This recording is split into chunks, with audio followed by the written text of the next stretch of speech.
माननीय मनीष कलवानिया पोलीस अधीक्षक यांनी जिल्ह्यातील वाहन चोरीच्या गुन्ह्यातील फरार आरोपींना जेरबंद करण्याच्या सूचना सर्व प्रभारी अधिकारी यांना दिल्या आहेत। या अनुषंगाने MIDC पैठण पोलीस ठाणे अंतर्गत रेकॉर्डवरील वाहन चोरी गुन्ह्यातील फरार आरोपी रामेश्वर अंकुश धनगर राहणार पिंपळवाडी तालुका पैठण याचा शोध घेत असताना MIDC पैठण पोलिसांना माहिती मिळाली की रामेश्वर धनगर हा जायकवाडी धरण क्षेत्रातील बाबळीच्या झाडात लपून बसला आहे।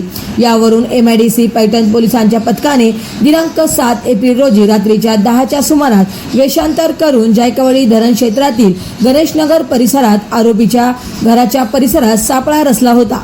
आरोपी हा घरातच लपून बसण्याची खातरजमा पथकाला झाल्यानंतर पोलीस घराच्या दिशेने पुढे सरकत असताना आरोपी रामेश्वर धनगर याला पोलिसांची चाहूल लागल्याने त्याने अंधाराचा फायदा घेत परिसरातील झाडाझुडपांमधून पळून जाण्याचा प्रयत्न करत असताना पोलिसांनी पाठलाग करून त्याच्या काही अंतरावरच मुसक्या आवळल्या होत्या।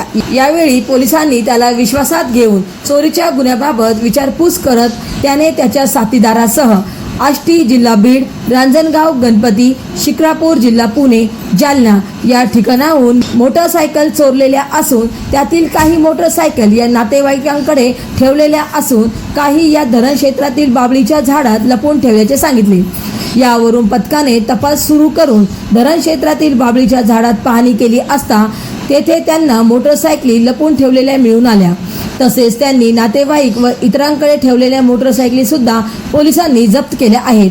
त्यांच्या ताब्यातून आतापर्यंत 13,70,000 रुपयाची दुचाकी वाहने जप्त करण्यात पोलिसांना यश आले आहे।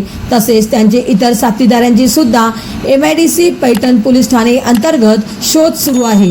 संबंधित कारवाई श्री माननीय मनीष कलवानिया पोलीस अधीक्षक, सुनील कृष्णा लांजेवार अप्पर पोलीस अधीक्षक, सिद्धेश्वर भोरे उपविभागीय पोलीस अधिकारी पैठण यांच्या मार्गदर्शनाखाली ईश्वर जगदाळे, संभाजी झिरजुडे, पोलीस अंमलदार गणेश खंडागळे, राहुल मोहतमल, राजेश सोनवणे यांनी केले आहे।